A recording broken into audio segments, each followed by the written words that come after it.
Ma'am क्या कर रही हो आप? क्या कर रही हो मतलब? इधर आओ। क्या है ये?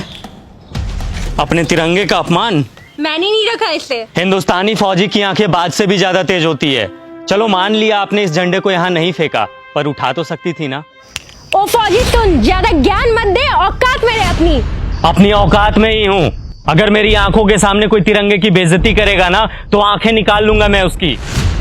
क्या सिर्फ हम फौजी का ही कर्म है तिरंगे की हिफाजत? ये कोई ऐसी वैसी चीज है क्या? अपने देश की आन बान शान है ये, और तिरंगे की हिफाजत सिर्फ फौजी का कर्म नहीं बल्कि हर हिंदुस्तानी का फर्ज है। अरे जाना यार, टाइम मत खराब कर मेरा, बहुत देखे हैं तेरे जैसे। मेरे जैसे नहीं देखे होंगे। तूने एक लड़की को थप्पड़ मारा?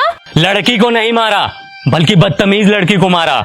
हमें यह नहीं सिखाया जाता कि किसी बेगुनाह इंसान पे अपना हाथ भी उठाया जाए, लेकिन इतना तो तुम्हें भी पता होगा कि अगर कोई इंसान हमारे तिरंगे की तरफ आंख उठा करके भी देखेगा तो हिंदुस्तानी फौजी आंखें निकाल लेगा उसकी। फौजी होने का बड़ा घमंड है तुझे, औकात ही क्या है तुम्हारी? घमंड नहीं, फौजी होने का बहुत ही ज्यादा घमंड है मुझे, और इतनी औकात ही मेरी काफी है। तुम जैसे लोग ना 25-30 हजार की नौकरी करके ही खत्म हो जाते हो, और देख मेरी औकात, 10 लाख की गाड़ी में घूमती हूँ। तुम घूमो 10 लाख की गाड़ी में, हमें 50 डिग्री गर्मी, -50 डिग्री ठंडी, तेज बारिश में भी बॉर्डर पे खड़े होकर अपने देश के लिए हंसते हंसते सीने पे गोली खाने में फक्र महसूस होता है। यही हमें सुकून देता है।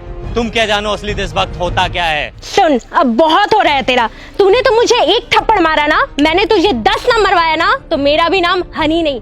मेरी दीदी यहाँ की डीएम है। रुक, अभी बुलवाती उसे। तू बस यहाँ से भागना मत। बिना डरे सीने पे गोली खाने वाले को थप्पड़ से डरा रही हो? फौजी हूँ, 1 इंच भी अपनी जगह से पीछे नहीं हटूंगा। जिसे बुलाना है बुला ले। मैं भी तो जरा देखूं उसे अपना देश प्रेम पहले दिखता है या फिर ये बहन। रुक, अभी समझ आ जाएगा।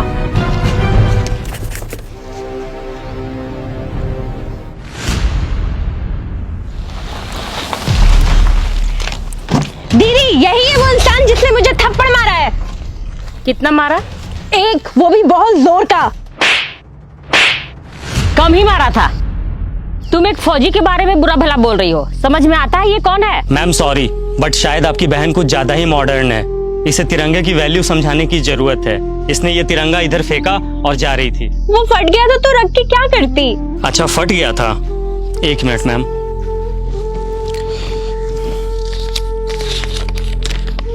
ये कितने का नोट है? 100 का। अब कितने का है? 100 का। अरे क्यों, फटने से इसकी वैल्यू खत्म नहीं हुई? मैं भी फेंक देता हूं इसे। बड़े शर्म की बात है, एक नोट फट जाने के बाद भी अपनी वैल्यू नहीं खोता, चाहे वो 10, 20, 50, 100, 1000 कितने का भी हो। लेकिन हमारा तिरंगा जो अनमोल है वो फट जाने के बाद अपनी वैल्यू खो देता है। लोग इसे फेंक देते हैं। वाह। अब आपको कुछ बोलने की जरूरत नहीं है। आई एम सॉरी, मुझे सब समझ में आ गया है। अफसोस कि तुम्हें अब समझ आया, जबकि अपने तिरंगे की कद्र करना ये कोई समझाने की बात ही नहीं है। हम फौजी जब तुम लोगों की सुरक्षा में 20-20 किलो का वजन लेकर हमेशा खड़े रह सकते हैं, तो क्या तुम लोग एक तिरंगा नहीं संभाल सकते हम लोगों के लिए, अपने देश के लिए?